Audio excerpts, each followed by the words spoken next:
하나님의 은혜가 오늘 금요 기도에 참석한 모든 자들에게, 또한 온라인으로 예배하는 모든 자들에게 있기를 간절히 소원합니다. 여러분들은 비유가 무엇이라고 생각하십니까? 비유는 어떠한 것들을 표현하려고 다른 대상을 빗대어 표현하는 것이죠. 어떤 대상을 알게 하려고 다른 대상을 가지고 와서 빗대어 표현하는 말이다라고 세상의 국어사전은 그렇게 말하고 있는 것을 볼 수 있습니다. 또한 문학작품이나 시 이러한 것에 많이 드러나고요. 이것은 좀 더 예술적이구나, 좀 더 뭔가 아름답구나라고 할 때에 많이 표현하는 것이 비유라고 해볼 수 있습니다. 우리가 살면서 많이 들어볼 수도 있는 것인데, 저 사람 참 엘레강스하다. 무슨 뜻이 엘레강스가 신발 브랜드인가요? 엘레강스하다 하면 우아할 때, 우아하다 이렇게 할 때에 엘레강스하다라고 비유로 얘기하는 것을 볼 수 있고, 저는 이전에 머리도 좀 길고 이렇게 조금 더 괜찮았었을 때 사람들이 우람이 너 최다니엘 같아. 최다니엘 알아요? 최다니엘? 예전에 지붕 뚫고 하이킥에 나오는 그 최다니엘인데 안타깝구나. 최다니엘, 저도 처음에 잘 누군지 몰랐어요. 최다니엘, 유승범 이런 연예인들 참 죄송하지만 좀 그렇다, 그 사람스럽다 이렇게 해서 저를 이렇게 빗대어 저를 표현할 때에 제가 그런 말도 좀 들어본 것 같습니다. 이렇게 비유는 좀 더 나은 모습으로 나타날 수도 있고 좀 더 부족한 모습으로 나타날 수도 있다라고 하는 것이 이 시대의, 이 세상의 비유라고 해볼 수 있습니다. 그렇다면 비유의 성경적인 그러한 뜻은 무엇일까? 이것은 어떠한 장소에 도달하게 하다라고 하는 의미가 담겨 있습니다.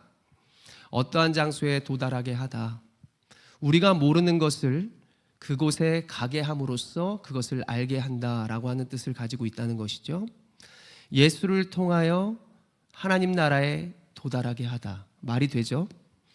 저 방주를 타고, 구원의 방주를 타고 천국에 도달하게 하다. 그래서 잘 풀어 해석하면 성경의 모든 비유는 하나님의 나라에 관한 것인데, 그것은 결국 예수를 통하여 도달하게 된다는, 예수를 통하여 구원을 얻게 된다는 이 많은 것들이 비유이고, 이 비유는 곧 하나님의 나라와 관련이 됐다. 하나님의 나라는 예수와 관련됐다. 하나님 나라는 구원이다. 우리가 이러한 것들을 머릿속에 이 비유를 정립해 볼 수 있는 것입니다. 그래서 예수님은 모두가 복음을 듣고 예수를 통하여 하나님의 나라를 경험하기를 원했죠.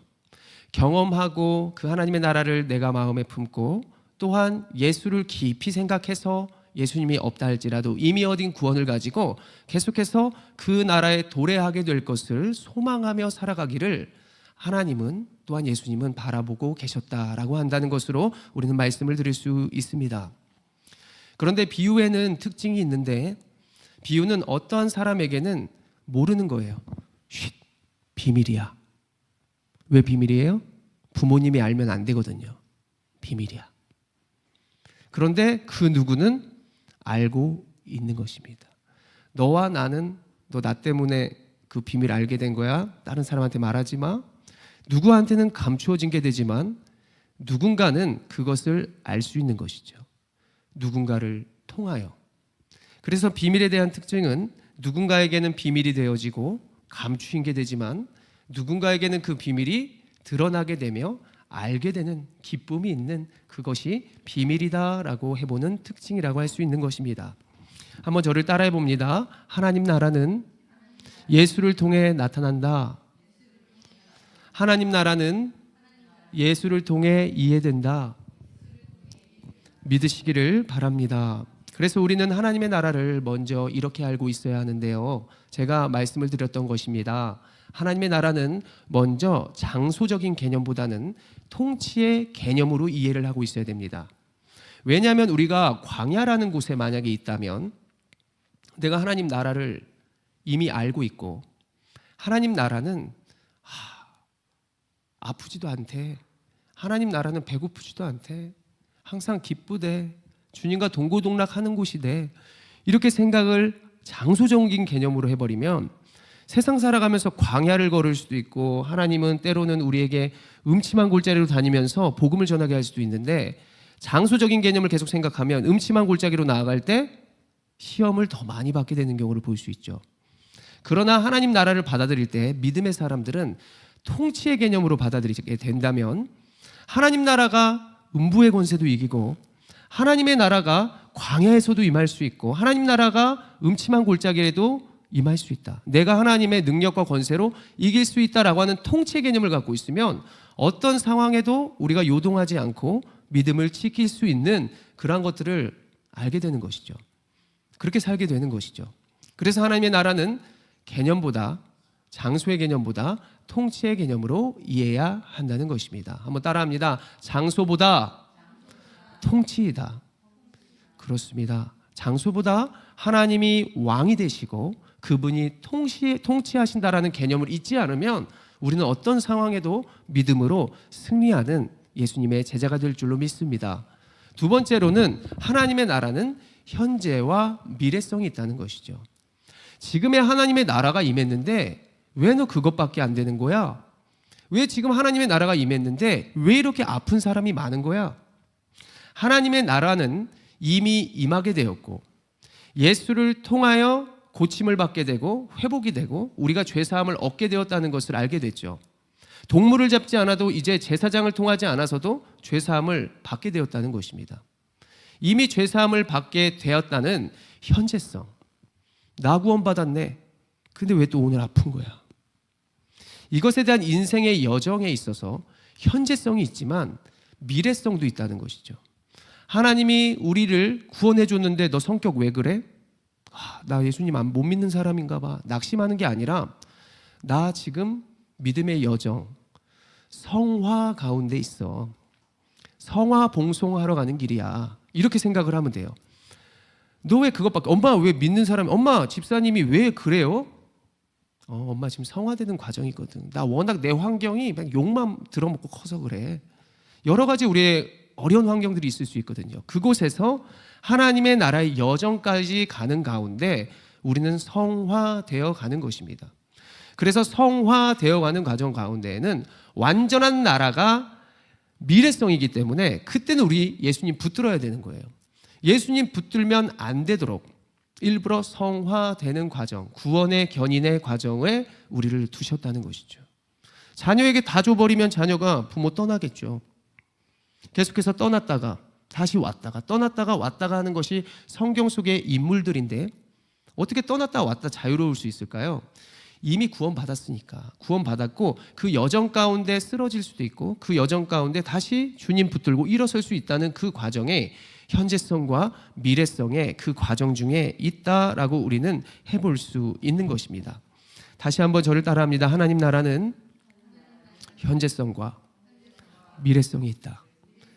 믿으시길 바랍니다. 그래서 우리는 구원의 여정 가운데 있고 아직 믿지 않는 가족들 분명히 하나님께서 붙들어 주셔서 나를 통해서 구원하기를 원하는 우리의 사명으로 남겨두신 거예요. 하나님이 저는 이렇게 생각을 해요. 사명이 있기 때문에 오늘 살려두시는 거다. 사명이 없으면 하나님 빨리 데리고 가시겠죠. 그러나 사명이 있고 너 사명 다 했으면 분명히 불러주실 거예요. 그러나 사명이 있기 때문에 고난 가운데 우리를 두고 훈련을 시켜서 어디 적에게 나아갈 수 있도록 하실 수 있고 때로는 어느 정도 훈련이 됐기 때문에 그 적들과 스스로 싸워서 우리의 한계를 경험하게 되고 다시 내가 어떠한 것이 부족한지를 기도 중에 깨닫게 하시고 다시 훈련시키시고 믿음의 동역자를 만나게 해주시고 다시 거기에 전쟁을 할 수 있도록 계속해서 만들어 가시는 것이 하나님의 사명이 있는 자들의 인생이라고 할 수 있겠습니다. 그래서 우리는 하나님의 나라가 이루어졌는데 왜 이럴까 할 때는 미래성을 바라보시고 하나님 나라에서 내가 해냈어. 나 구원받았고 그 확신으로 오늘 담대하게 살아가. 사단 마귀 나한테 덤벼봐. 내가 예수 이름으로 이길 수 있어. 이미 죄사함을 얻은 우리들은 현재성으로 이미 구원을 얻은 백성이기 때문에 분명히 예수를 붙들면 이길 수 있는 백성인 줄로 꼭 믿으시기를 바랍니다. 이렇게 예수님은 이 원리와 특징의 하나님 나라 가운데 그 복음을 여러 가지 비유를 들어서 가르치신다는 것인데 우리는 오늘 씨 뿌리는 비유, 그것에 대해서 알아보고자 하는 것입니다. 여기서 씨를 뿌리는 자는 누구예요? 씨를 뿌리는 자 예수님이 뿌리고, 자, 말씀은, 씨는 뭐예요? 씨는 벌써 말해버렸네. 씨는 말씀, 복음 맞습니다. 씨는 말씀입니다. 예수님이 말씀을 뿌리는 거예요. 가라사대 천국이 가까이 왔다, 회개하라, 돌아서야 내 말을 너가 들을 수 있어. 계속해서 회개하라 그러면 뭐 잘못했어요가 아니라 우리의 사고방식에서 하나님의 마음으로 돌리는 것이죠. 나는 분명 이걸 더 해야 되는데 주님이 당장 그거 내려놓고 빨리 와 그러면 제자들이 금을 딱 놓고 온 것처럼 이렇게 해서 돌아선 것이 회개라는 것이죠. 그래서 회개는 막 잘못했어요, 막 무릎 꿇고 막 주여 이게 아니라 우리가 지금 하고 있는 것들을 내려놓고 즉각적으로 방향을 돌려 주님의 말씀에 청종하고, 그리고 그것에 즉각적으로 따르는 그것이 회개다. 왜? 하나님 나라가 가까이 왔으니까. 예수님이 붙잡아 주시려고 우리를 하는데 우리는 계속 그것을 보지 않고 내 것을 쥐고 가다 보니 하나님의 나라가 왔는데 왜 나는 이 모양이야, 이렇게 한다는 것이죠. 그래서 회개한다는 것이 매우 중요해서 오자마자 사역을 시작하며 하신 말씀이 회개하라, 내가 다가왔다, 돌아서라, 이 말을 했다는 것입니다. 먼저 씨 뿌리는 비유의 시작은 이렇습니다. 마가복음 4장 1절의 말씀을 같이 한번 읽어보겠습니다. 시작. 예수께서 다시 바닷가에서 가르치시니 큰 무리가 모여들거늘 예수께서 바다에 떠있는 배에 올라 앉으시고 온 무리는 바닷가 육지에 있더라. 아멘. 예수님의 가르침은 어느덧 작은 무리가 아니라 큰 무리를 만들어냈습니다. 배는 무리를 통제하는 역할을 해줬어요. 그래서 배에 올라앉으시고 무리들이 바로 다가오고 싶어도 옷자락 만지고 싶고 여러 가지 회복이 되고 싶어서 예수님 막 껴안고 싶고 뭐 이럴 수도 있었겠지만, 예수님이 참 지혜롭게도 큰 무리가 모여들었을 때 그분은 바다에 떠있는 배에서 말씀을 전하기 시작했다라는 것이 그 환경입니다.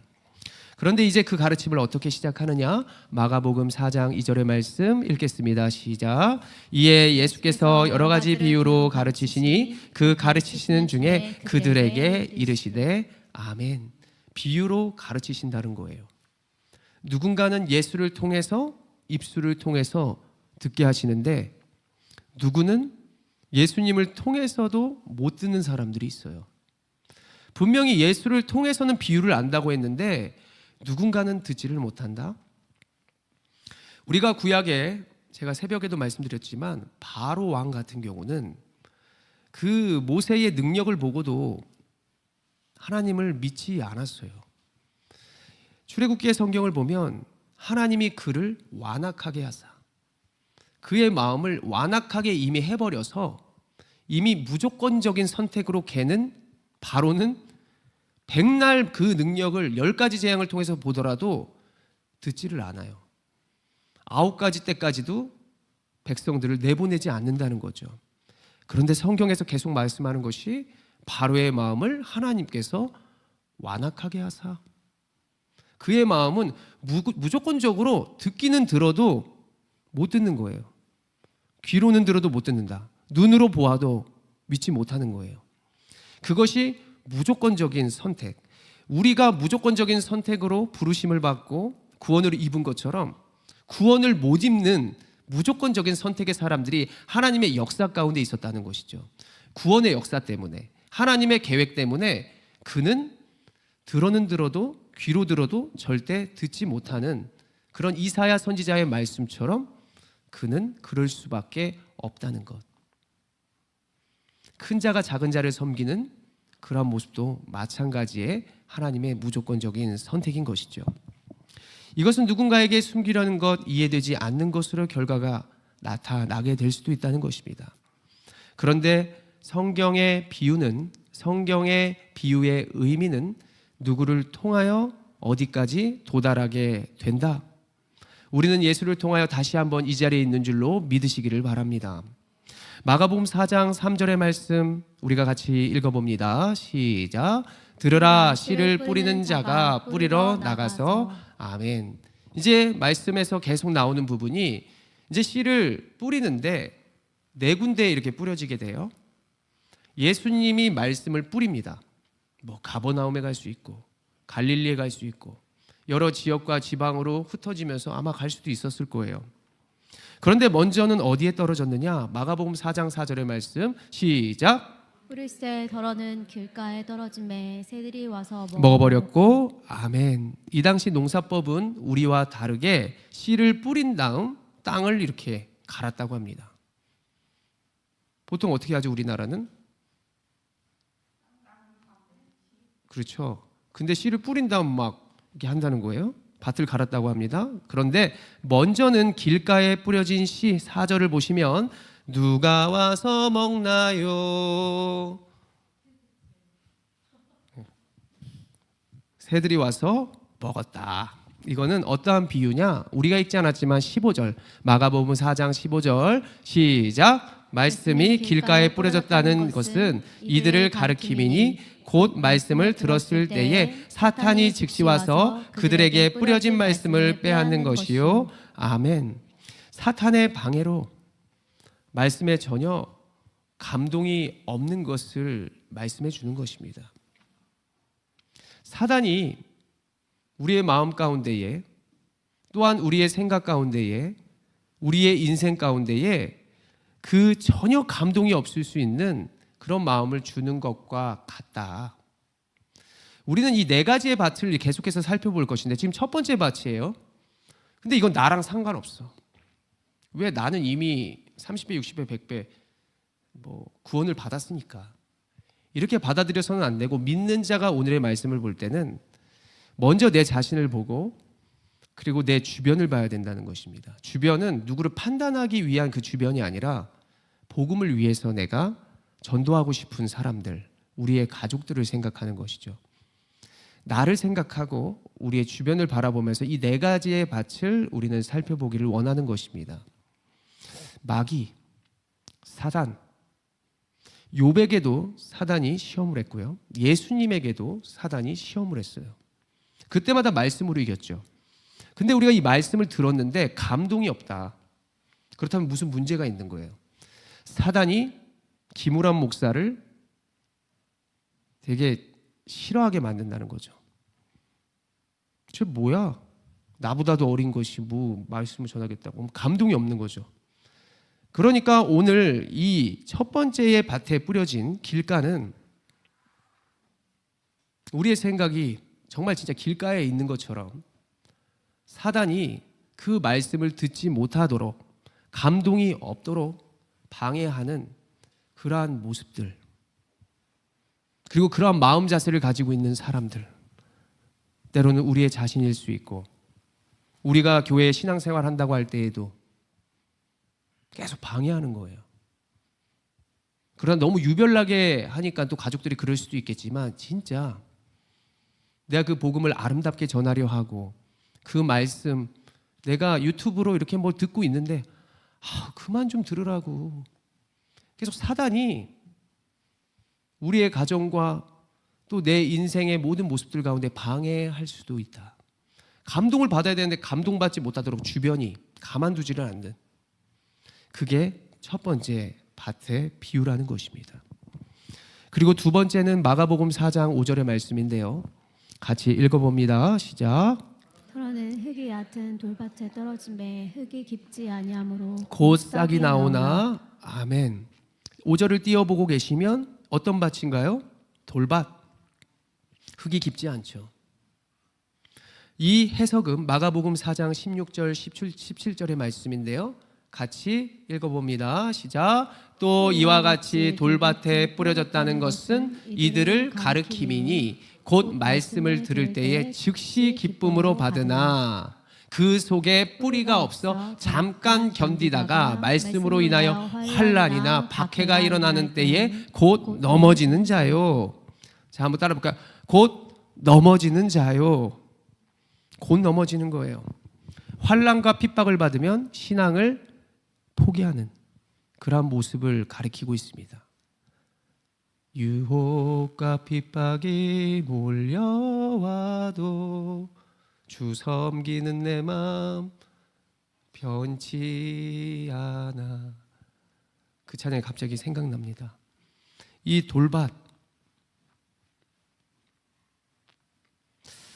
돌밭과 같은 저의 마음 신앙의 자세들을 돌아보니 뭐 학창 시절도 물론이고 가장 많이 느꼈던 것 같아요.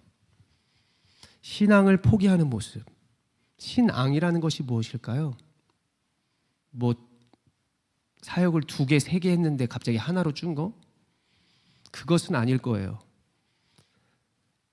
그냥 예수 믿다가 이제 환란이 탁 오니 내가 그냥 교회를 안 나가버리는 거죠. 저는 그것이 이것이라고 생각합니다. 교회에 나를 정말 괴롭히거나 힘들게 하는 사람이 있어서 내가 그 자리를 떠나는 것. 주님이 주신 모든 환경은 필요하기 때문에 주시는 거예요. 필요하기 때문에. 그게 우선 믿음으로 살아가는 자가 감사로 살아간다라고 하는 것의 모습이겠죠. 내가 뭐 일부러 내 이름을 높이기 위해서 성가대에 들어갔는데 그 성가대에서 나랑 부딪힌 사람이 있어서 내가 성가대를 그만뒀다. 저는 이 얘기를 하는 것이 아니에요. 내가 항상 이 자리에서 기도의 자리에 늘 나와 예배하고 그리고 하나님께 기도하는 사람이었는데 그곳에서 내가 떳떳하게 하는 자리에서 어떠한 무언가 때문에 그것을 중도하차한 하나님과 나 사이에 있는 그 진정한 그 어떠한 것을 내가 그만두고 내려왔을 때에 그 내 모습이 바로 오늘의 모습이라고 생각합니다. 환난은 때로는 건강일 수도 있고 핍박은 가정에서 누군가가 나에게 이렇게 하지 말아라 하는데 교회에 못 나갔어요. 근데 이것은 포기하는 모습이 아니에요. 우선은 상황이죠. 못 나가게 했으면 내가 집에서 말씀을 보고 신앙을 고백하고 주님을 찬송하고 했다는 것이 환난과 핍박을 받으며 신앙을 포기하는 모습일까요? 아니잖아요. 상황은 바뀌었지만 우리의 행동은 그대로인 거예요.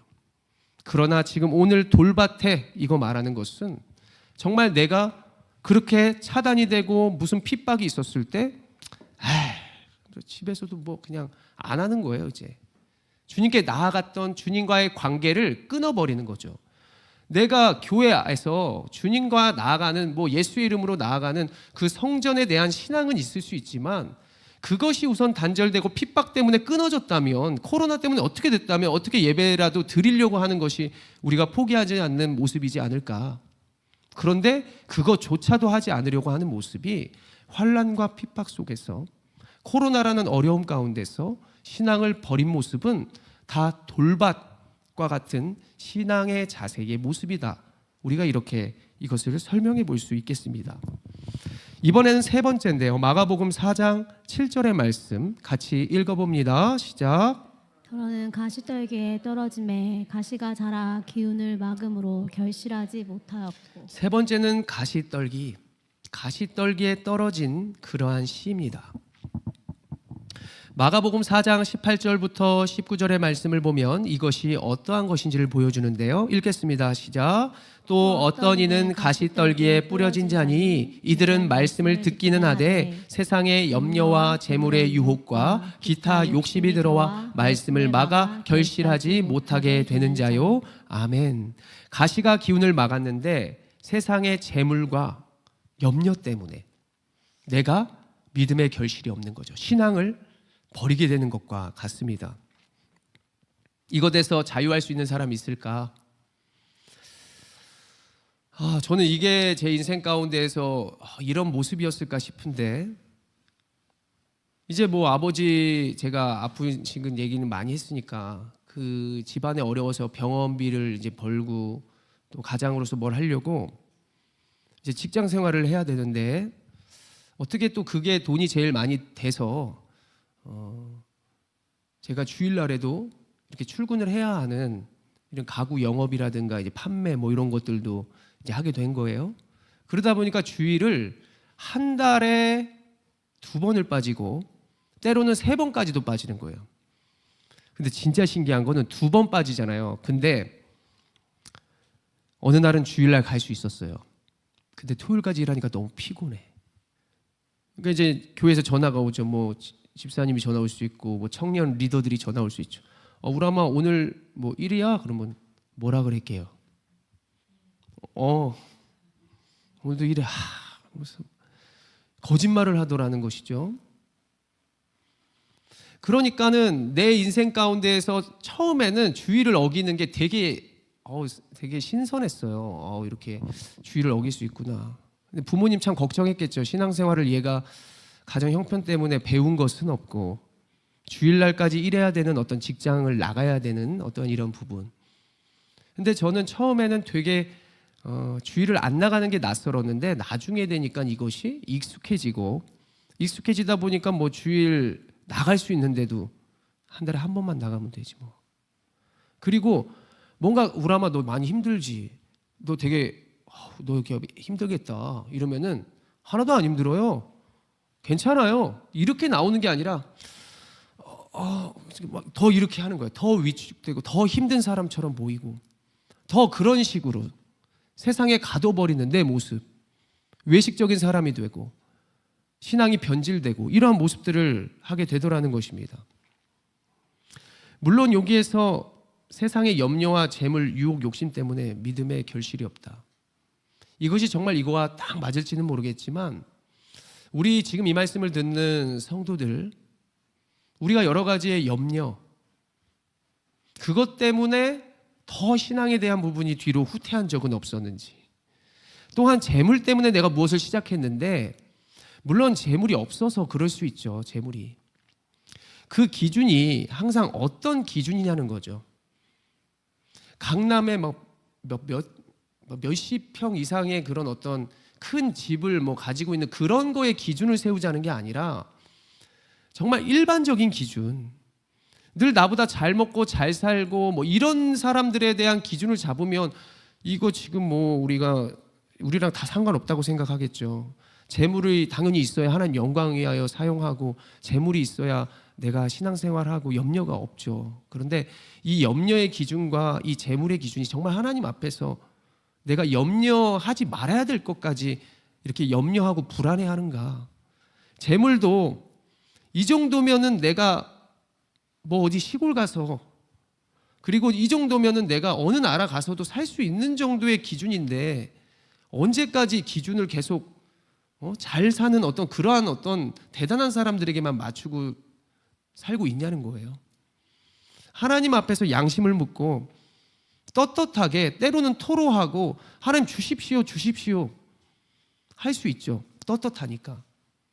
저는 어떤 성도에 위해서 열심히 기도하잖아요. 때로는 당당해요.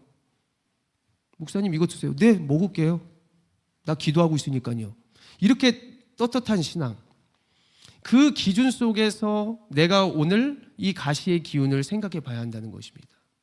우리가 이것을 먼저 알았다면 이제 또 우리 주변에 그 정도면 됐지 이렇게 말하는 게 아니라 그래도 어려운 사람들에 대한 부분을 내가 나누고, 우리가 이 정도니까 좀 이런 일을 해야 되지 않겠어? 계속해서 하나님의 말씀을 받고 좋은 열매를 맺을 수 있는 그러한 방향으로 우리가 이 세 번째 밭에 대한 부분을 우리가 말씀을 들어야 한다는 사실이죠. 나랑은 상관이 없어가 아니라 아까 처음 말씀드렸다시피 나의 지난날과 세상 사는 그 요동함이 있기 때문에 그 여정 속에서 내가 항상 말씀을 어떠한 모습으로 받고 있느냐. 세 번째 C도 우리가 피해갈 수 없는 그런 모습이라고 해볼 수 있겠습니다. 마지막으로 네 번째인데요. 마가복음 4장 8절의 말씀 읽겠습니다. 시작. 너는 좋은 땅에 떨어짐에 자라 무성하여 결실하였으니 30배나 60배나 100배가 되었느니라 하시고 아멘. 옥토에 뿌려졌다는 것, 우리가 날마다 성령 충만함으로 이러한 밭의 모습으로 살아가게 될 줄로 믿습니다. 마가복음 4장 20절의 말씀 보면 잘 이 뜻이 나타나 있어요. 좋은 땅에 뿌려졌다는 것은 곧 말씀을 듣고 받아 30배나 60배나 100배의 결실을 하는 자니라. 아멘. 잘 듣고 받아들여서 하나님의 은혜의 능력을 경험한 사람, 꼭 30배, 60배, 100배, 이것은 어떠한 수치를 말해주는 것이 아니에요. 그 말씀을 있는 그대로 받아들여서 그 있는 시가 나에게 심기어져 그대로 살아갈 수 있는 힘이 된다는 것이죠. 때로는 말씀을 듣고도 우리가 여러 지금 첫 번째 밭, 두 번째 밭, 세 번째 밭일 수도 있는데 어떤 날에 성령 충만하고 아까 제가 말했죠. 은혜의 능력으로 은혜의 능력을 경험하게 되므로 말씀을 잘 받아들였다. 그래서 먼저 나와 예배 처소에서 기도하고 하나님 은혜 주십시오. 그리고 기도를 먼저 준비한 그러한 성도들, 청중들의 모습과 막 늦게 막 와가지고 막 이런 어떤 성도들의 이 말씀을 듣는 그 모습은 정말 다르더라는 것입니다. 성도들도 이 앞에 나와서 우리가 한번 기도 한번 해보시자고요. 기도를 해보면 여기 밑에선 하나도 안 떨렸는데 왜 떨릴까요? 우리가 진짜 하나님 존전의식, 하나님이 내 기도를 내가 그분 앞에 대표해서 드리는 그 기도라고 하는 사실을 깨달은 사람은 떨 수밖에 없어요. 믿음의 사람이니까요. 그러니까 이 두렵고 떨림이 있는 사람은 그것을 받을 준비를 한다는 것이죠. 골키퍼 보십시오. 골키퍼 준비 안 하다가 그냥 뭐 이렇게 하다가 그냥 공을 받나요? 말씀을 받나요? 말씀이 공이라고 했을 때 그 씨를 받나요? 아니잖아요. 준비를 딱 하고 그 방향을 보고 어떻게든 그걸 막으려고 하는 것이죠. 그런데 우리가 그 말씀을 받으려고 하는데 우리는 어떻게 하냐고요. 다리 꼬고 커피 마시고 핸드폰 앞에다 두고 이렇게 받으려고 하는 것이 어떠한 모습일까? 다 우리는 구원받았으니까 우리는 네 번째 밭이야. 그래 그냥 10배 결실. 그래 다 여기 청년들 뭐 이게 뭐 나이 어느 정도 되시는 뭐 권사님 장로님들 그래 오늘은 뭐 좀 피곤하니까 10배 결실. 이게 아니라는 것이죠. 준비가 되지 않으면 은혜가 없고 은혜가 있어야 우리가 그것을 준비하면서 충만함을 입어서 말씀을 잘 받을 수 있다라고 얘기를 해볼 수 있습니다.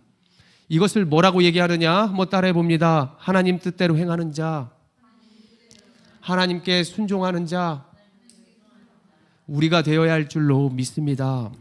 결과입니다. 하나님 나라는 모두 동일하게 임했습니다. 오늘 배에서 이 씨 뿌리는 비유를 전했을 때 제자들과 많은 무리들은 자신의 삶을 돌아봤을 것입니다. 그래, 내가 참 염려가 많은 사람이야. 내가 참 재물에 눈이 멀었어. 그래, 내가 이러한 일에 너무 신앙을 포기했고 그리고 내가 지금 요즘 이렇게 살다 보니 사단의 장난에 내가 놀아나고 있구나. 우상 숭배하고 있구나. 이러한 모습들을 생각한 사람들이 있는 반면에 종교 지도자들과 바리새인들은 어떻게 하면 예수를 잡아버릴까?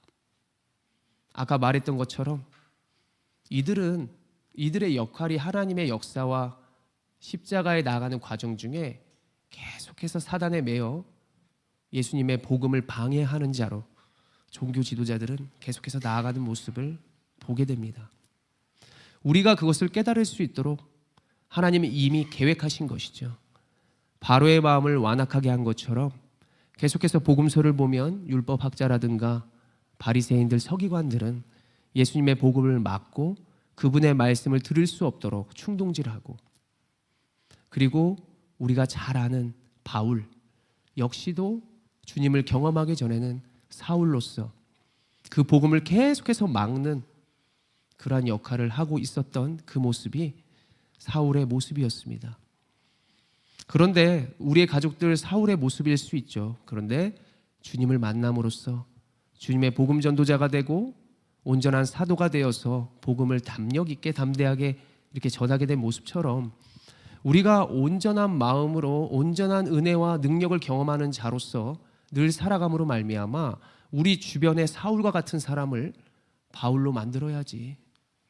그래, 시간은 늦지 않았다. 지금부터 내가 나의 모습을 통해서 그들도 정말 온전한 마음으로 또 온전한 생각으로 온전한 환경으로 잘 준비하여서 하나님의 말씀을 듣도록 그들을 하나님의 말씀에 노출이 될 수 있도록 내가 어떠한 마음과 어떠한 사명으로 살아갈까? 이것이 우리가 오늘의 4가지 밭의 비유를, 이 씨 뿌리는 자의 비유를 듣고 우리가 생각해야 되는 우리들의 모습인 줄로 믿으시기를 바랍니다. 하나님 나라의 복음이 여러분들에게 임할 때 여러분들은 날마다 어떠한 마음과 자세로 나아가시나요? 하나님의 나라가 이미 임한 현재성을 여러분들이 누렸지만 이제는 미래성이 있다고 했습니다. 계속해서 말씀을 들으면서 여러분들은 이제 인생을 걸어가실 것인데, 아까 말씀드렸다시피 나에게 먼저 적용하고 이 내가 제 밭을 내 주변에 적용함으로써 나의 할 것을 찾자라고 하는 것이 오늘의 포인트입니다. 예수님의 오심으로 하나님 나라가 임하였고 놀라운 능력으로 무리를 이루며 확장하고 있었습니다. 우리는 열매 맺는 신앙을 하기를 원합니다. 이 확장하는 가운데에 분명히 주님은 오늘 우리를 통하여 확장하는 영광의 도구로 삼고 싶으셔서 오늘 말씀을 주신 줄로 믿으시기를 바랍니다. 우리가 다른 밭의 모습으로 살았다면, 지난날 우리가 다른 밭의 모습이 있었다면, 지금도 아직도 내가 약한 이 확장할 수 있는 더 큰 사명을 감당할 수 있는 우리들임에도 불구하고 정말 이 4가지 밭에, 이 밭의 모습처럼 내가 아직도 걸리는 무언가가 있었다면 우리가 기도하면서 하나님, 내가 이것을 더 이겨서 더 큰 충만함과 은혜로 내가 더욱더 큰 결실로 내가 주변을 먹이고 주변에 복음을 담대히 전할 수 있는 내 인생 되게 해달라고 우리가 말씀 앞에 우리가 계속해서 기도하는 우리의 나머지 시간이 되시기를 원합니다. 열매 맺는 삶을 살 수 있도록 여러분들 위해서 기도할 것이고요. 여러분들이 이제 열매를 맺었다면 주변을 살릴 수 있는 여러분들의 아름다운 사명이 여러분들의 삶이 되기를 간절히 소원하고 기도하겠습니다.